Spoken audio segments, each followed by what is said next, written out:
From ABC News, around the world and into your home, the stories that touch your life.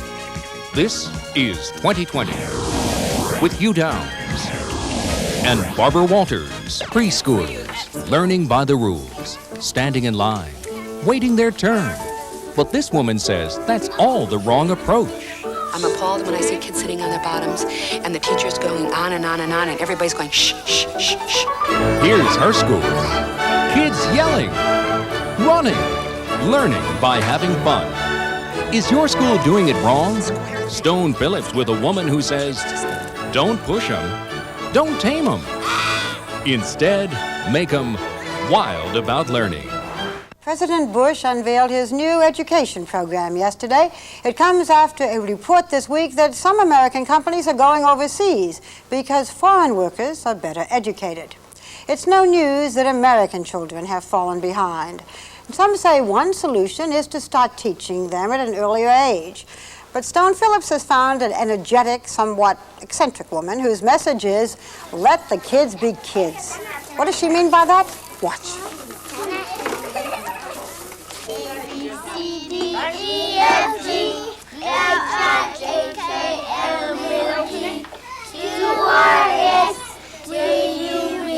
Looking at the preschoolers in this California classroom, you say to yourself, now this is the kind of place where kids can really learn. It's quiet. 1:30. They can think. Put it on the shelf. It's organized. Okay, boys and girls, let's go line up so we can have lunch. And so neat. Go wash your hands, Freddy. And the kids? That's enough, Paris. Well, it's hard to believe these are 4-year-olds. They do exactly what they're told. They know the rules, and they follow them. Robert, Joseph, come on, wash your hands. We'll get to the table, sit down. Kathleen, put that in his hand.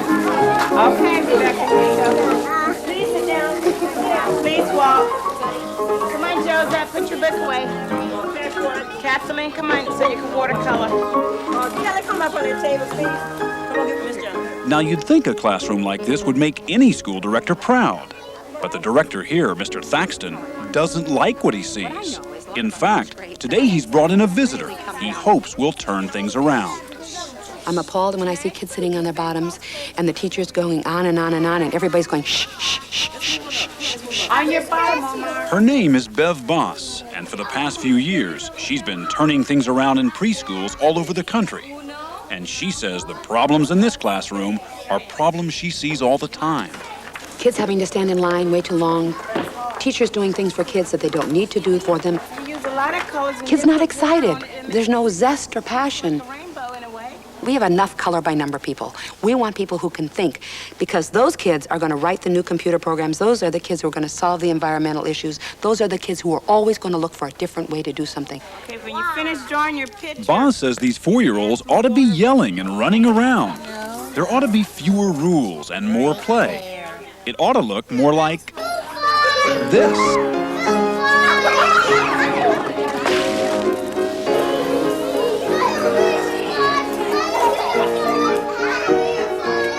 This is Bev Bos's school near Sacramento, where she has taught for 30 years. When she says school should be fun, she means it. I don't establish rules. There's only 3 times I interfere. If the child's going to hurt himself, if the child's going to hurt somebody else, or if a child's going to destroy property.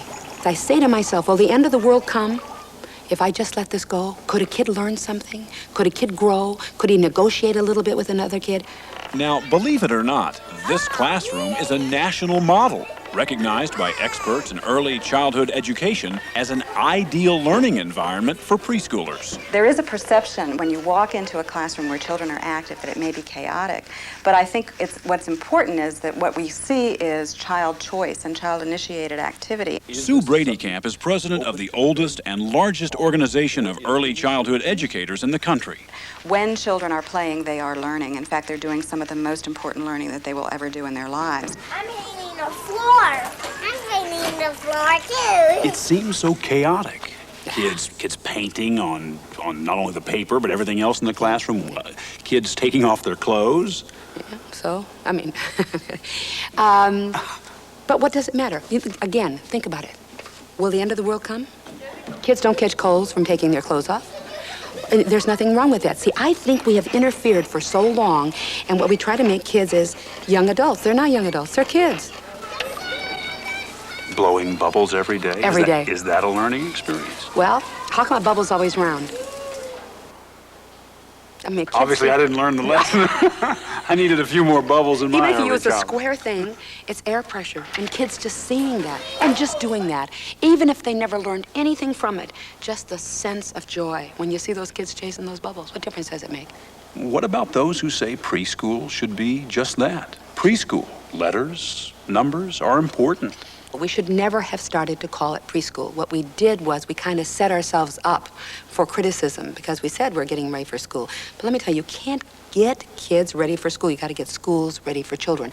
Helping schools get ready for children has practically become a full-time job for Bev Bos and her assistant. Fit it in until way into the fall of '92. Her calendar's booked till 1993. At some point, I got to start taking requests. But She's on the road every week, called on constantly by teachers and preschool directors across the country for speaking engagements, seminars, and workshops. Some say she's a modern-day Johnny Appleseed who comes to town with her box of ideas to teach the teachers, spreading seeds of inspiration wherever she goes. Is anybody who doesn't have a toothpick and a piece of wire? Anybody in this room? At this seminar, Take the it wire started and with figure some out where the center toothpicks is. and a little wire. Wrap it around the toothpick down low, just once. Just wrap it around. You will find a place where it balances, and it'll balance no matter where you put it. You can put it on your tongue. You can put it on your nose. You can put it any place you want to, and the darn thing will stay there. You can put it on your finger. And for these You can blow teachers, around. it ended up as a lesson This is in physics. what Bev Bos considers the basics. And they're not reading, writing, and Oh, arithmetic. look at hers. Look at hers. The basics are number one wonder, wanting to know everything on this planet. Look at you people with this toothpick and this wire. I mean, you've just gone nuts, wanting to know. Everybody's saying, oh, that's good, that's what I want. Discovery. From zero to forever, you don't learn much till your bottom. Again, you gotta discover it, you gotta do it yourself. Experience. Experience is not the best teacher, I think it's the only teacher. Put them on your ears. And anything that will heighten experience for the child, Bos will use, no matter how silly. Your hands, hook them on. Look at this. Ooh. When you take a kid on a nature walk, you gotta have ears like this. Bos has because- hundreds of ideas to help teachers make learning more fun for kids. Do it with a But heart. what she encourages most of all Here we is go. for teachers Now. to lighten up. Head, shoulders, knees and toes, knees and toes. Head, shoulders, knees and toes, knees and toes. Eyes and ears, nose and nose. Is she doing and saying the right things? Definitely. Is she a radical? Actually, no. In some ways, she's a conservative because the kinds of things that she's advocating are what early childhood educators have known to be best practices for more than 100 years. Nice painting, Zach. One of those practices is what experts call age-appropriate learning. It's making sure that what kids do in the classroom is geared to their stage of physical and mental development. Are you ready? And it's central to Bos's whole philosophy. What do you think? 1,000 times I've said you can't make a 3-year-old be a 4-year-old.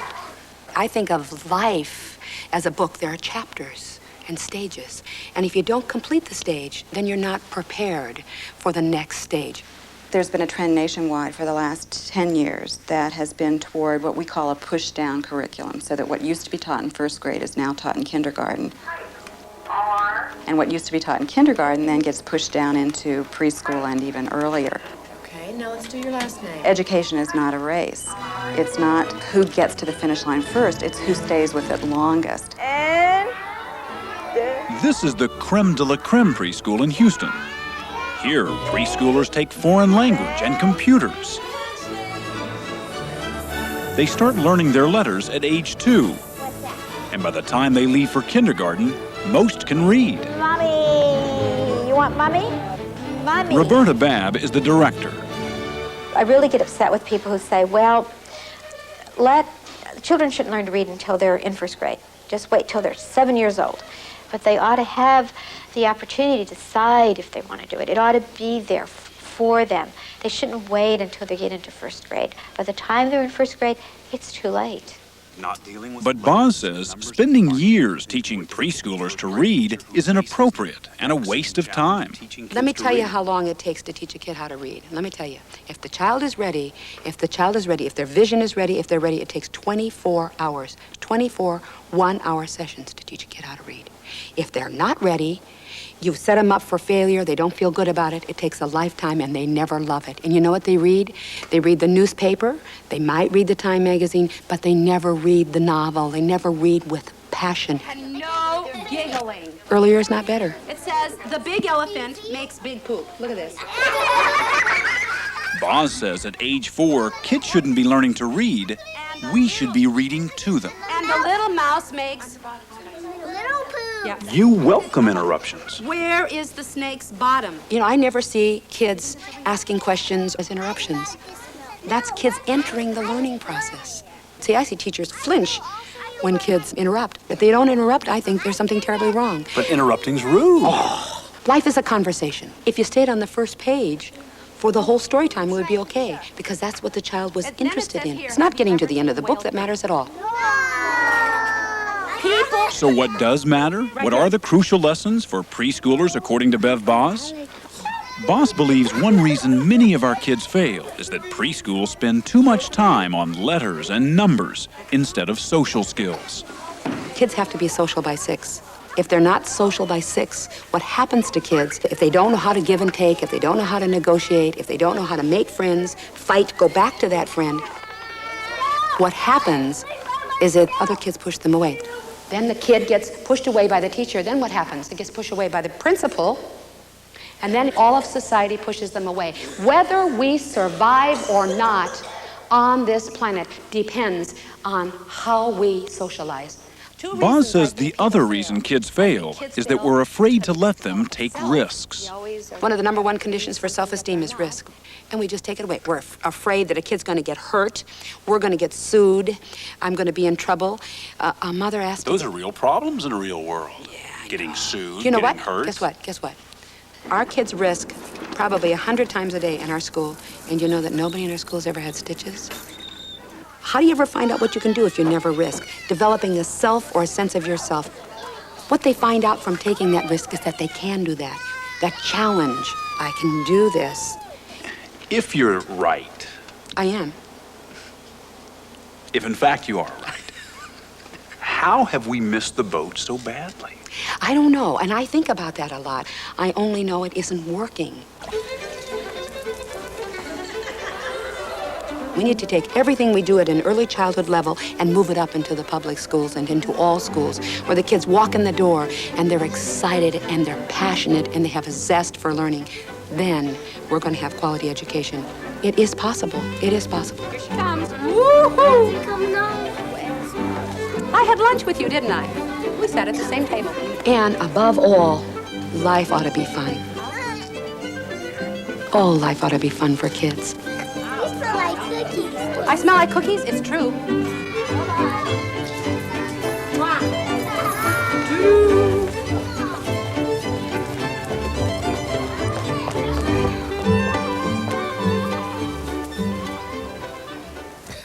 What a dynamo. But Stone, children can learn early academically, I think. I'm thinking of Japan now, which has pushed early academic learning to an extreme, and they've been so successful at it that they're beating us in business. That's true, and it can lead to higher test scores, but it doesn't always make for more creative thinking. For instance, did you know that Japan has produced only a handful of Nobel Prize winners compared to 200 from this country?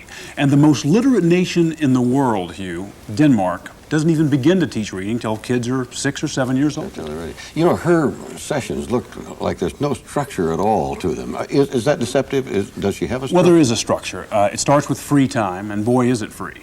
But then there's circle time, and there's cleanup time, and there's snack time, and there's a story time. And kids are free to deal with letters or numbers if they want to, but they have to initiate it, age appropriate. Very, very interesting. Thank you, Stone. Well, that's it for now, for 2020. We thank you for watching. Remember, we're in touch, so you be in touch. I'm Barbara Walters. And I'm Hugh Downs. And for all of us here, have a good weekend. Good night. 2020 is a presentation of ABC News. More Americans get their news from ABC News than from any other source.